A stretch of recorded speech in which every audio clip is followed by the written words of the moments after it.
السلام علیکم ورحمۃ اللہ وبرکاتہ۔ آج ہم بات کریں گے کہ نفس کیا ہے، نفس پر کیسے کنٹرول کر سکتے ہیں اور نفس پر کنٹرول کر کے ہم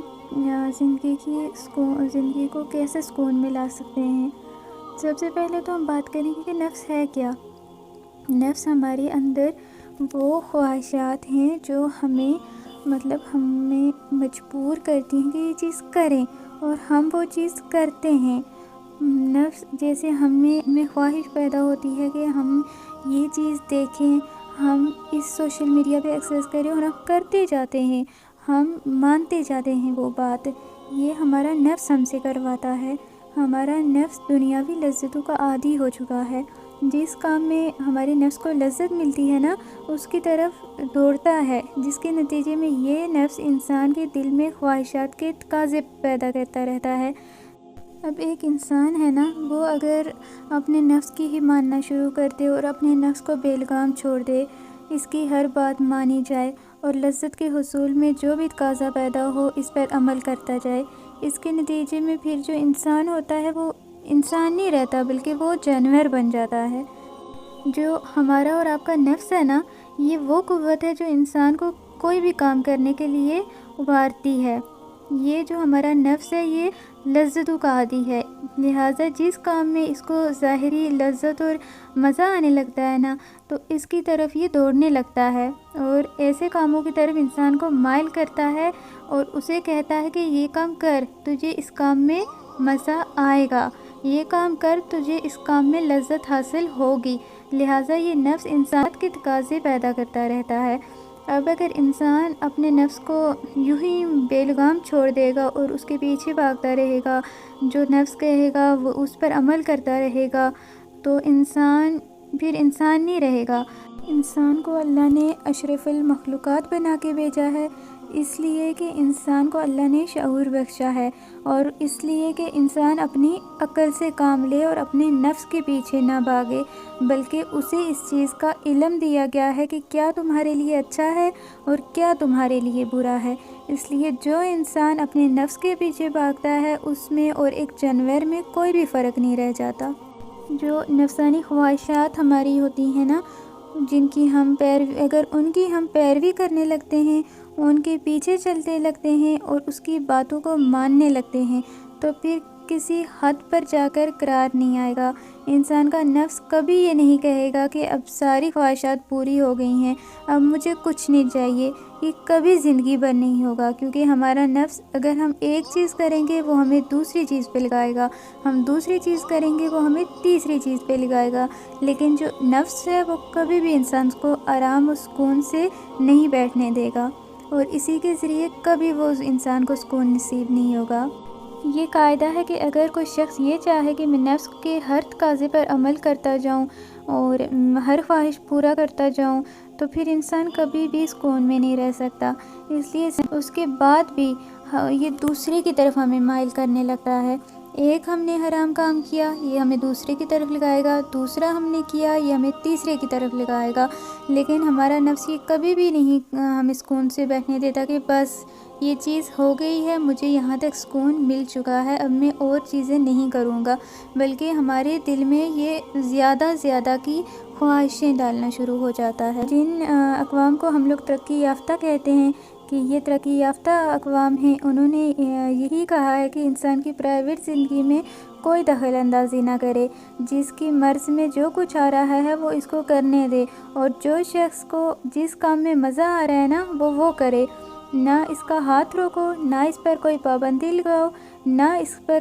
کو کوئی رکاوٹ اس میں ڈالو۔ چنانچہ آپ لوگ دیکھ رہے ہیں نا کہ آج انسان کو لطف حاصل کرنے اور مزہ حاصل کرنے میں کوئی رکاوٹ نہیں ہے، نہ قانون کی رکاوٹ ہے، نہ مذہب کی رکاوٹ ہے، نہ اخلاق کی رکاوٹ ہے، نہ معاشرے کی رکاوٹ ہے، نہ کوئی پابندی ہے۔ ہر شخص وہ کام کر رہا ہے جو اس کے دل میں آ رہا ہے، اپنی مرضی کر رہا ہے، اپنی لطف حاصل کرنے کے لیے ہر وہ چیز کر رہا ہے جو اس سے ہو سکتی ہے، صرف اس لیے کہ مجھے لطف حاصل ہو، مجھے اپنا مقصد حاصل ہو جائے۔ اس شخص سے کوئی یہ نہیں پوچھے گا کہ تمہارا مقصد حاصل ہو گیا ہے، نہیں ہوا، کچھ بھی نہیں۔ اس کے آگے کوئی رکاوٹ کوئی کھڑی نہیں کر سکتا۔ اور اس شخص سے اگر کوئی پوچھے نا کہ تم جتنا لطف اس دنیا سے حاصل کرنا چاہتے تھے کیا تمہیں حاصل ہو گیا ہے، وہ آخری منزل اور مزے کا وہ آخری درجہ تمہیں حاصل ہو گیا ہے جس کے بعد تمہیں اور کچھ نہیں چاہیے، کوئی شخص بھی اس کا سوال کا جواب ہاں نہیں دے سکتا، بلکہ ہر شخص یہی کہے گا کہ مجھے اور مل جائے، میں تھوڑا سا اور آگے چلا جاؤں، مجھے اور لطف حاصل ہو جائے، مجھے زندگی میں اور چیزیں مل جائیں۔ کبھی بھی کوئی یہ نہیں کہے گا، جو شخص اپنے نفس کے تابع ہوگا، کوئی شخص یہ نہیں کہے گا کہ ہاں مجھے سکون مل گیا ہے، میرا بس یہیں تک تھا، مجھے اور کچھ نہیں چاہیے۔ Your worst enemy is hiding within yourself and that enemy is your نفس۔ نفس کی جو خواہشات ہوتی ہیں نا ہمارے،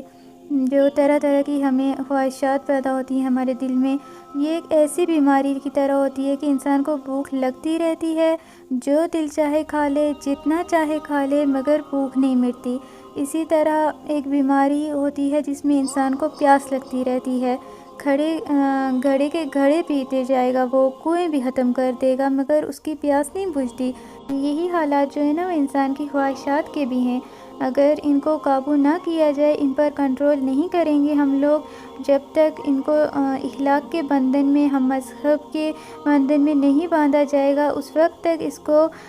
بیماری جو ہمیں لگی ہوئی ہے اپنے نفس کی کہ خواہشات بڑھتی ہی جائیں گی، اس پر ہم کبھی بھی کنٹرول نہیں کر سکتے، بلکہ لذت کی وہ ہوس جو ہے وہ ہمارے دل میں دن بہ دن بڑھتی جائے گی۔ تعالیٰ اور نبی پاک صلی اللہ علیہ وآلہ وسلم نے فرمایا کہ نفسانی خواہشات کے پیچھے مت چلو، ان کا تابع مت کرو، اس لیے کہ یہ تمہیں ہلاکت کے گڑھے میں لے جا کر ڈال دیں گی، بلکہ اس کو ذرا قابو میں رکھو اور اس کو کنٹرول کر کے شریعت کے معقول حدود کے اندر رکھو۔ اللہ تعالیٰ نے اس نفس کی اس مشقت اور تکلیف کے باوجود ایک مرتبہ ڈٹ جائے کہ چاہے جتنی بھی مجھے تکلیف ہو، چاہے جتنی بھی مشقت ہو، چاہے دل پر آرے چل رہے ہوں، تب بھی یہ کام نہیں کروں گا، کیونکہ یہ میں نے میرے اللہ کے لیے چھوڑ دیا ہے۔ جس دن یہ شخص نفس کے سامنے اس طرح ڈٹ گیا نا، بس اس دن یہ نفسانی خواہشات خود بخود ڈھیلی پڑنی شروع ہو جائیں گی۔ نبی پاک صلی اللہ علیہ وآلہ وسلم نے فرمایا کہ المجاہد من جہاد نفسہ، اس کا مطلب مجاہد وہ ہے جو اپنے نفس سے جہاد کرے۔ یہ بات یاد رکھیں نا کہ ہمارے پاس جتنے بھی پیسے ہوں گے، جتنا بھی ہمارے پاس مطلب عزائشیں ہوں گی، ہم لوگ کبھی بھی اگر ہم اللہ کی نافرمانی کرتے ہیں تو سکون میں نہیں رہ سکتے۔ ساری دنیا کے اسباب و وسائل جمع کر لیں گے، ہم لوگوں کو سکون نہیں ملے گا، چین نہیں ملے گا۔ مغربی معاشرے کی مثال لے لیں، وہاں پیسے کی ریل پیل ہے، تعلیم کا معیار بلند ہے، لذت حاصل کرنے کے لیے ہر وہ چیز موجود ہے جس سے آپ لذت حاصل کر سکتے ہیں، لیکن ان کی زندگی میں سکون نہیں ہے۔ وہ لوگ جب سوتے ہیں نا تو وہ لوگ نیند کی گولیاں لے کے سوتے ہیں، کیونکہ ان کی زندگی میں سکون نہیں ہے اور اس کی وجہ سے انہیں راتوں کو نیند نہیں آتی ہے۔ یہ سب کیوں ہے؟ کیونکہ سکون صرف اللہ کے ذکر میں ہے، سکون صرف اللہ کی یاد میں ہے۔ اگر ہم لوگ نافرمانیوں کا راستہ چھوڑ دیں گے تو سکون کی منزل حاصل کر لیں گے، لیکن جب تک ہم نافرمانی کی زندگی بسر کرتے رہیں گے، اس میں جیتے رہیں گے، ہم لوگ تڑپ تڑپ کر رہ جائیں گے، لیکن ہم لوگ کو سکون حاصل نہیں ہوگا۔ سکون اللہ تعالیٰ ان لوگوں کو دیتے ہیں جن کے دل میں اس کی محبت ہو، جن کے دل میں اس کی یاد ہو، جن کے دل میں اس کا ذکر ہو، ان کو سکون اور اطمینان دیکھا کریں، اور وہ لوگ دیکھا کریں جن کے پاس بہت عزائشیں ہیں، پیسے ہیں، لیکن ان کے پاس اللہ کے لیے ٹائم نہیں ہے، ان کی زندگی دیکھیں، اور وہ لوگ جن کے پاس اتنی عزائشیں نہیں ہیں، پیسے نہیں ہیں، لیکن وہ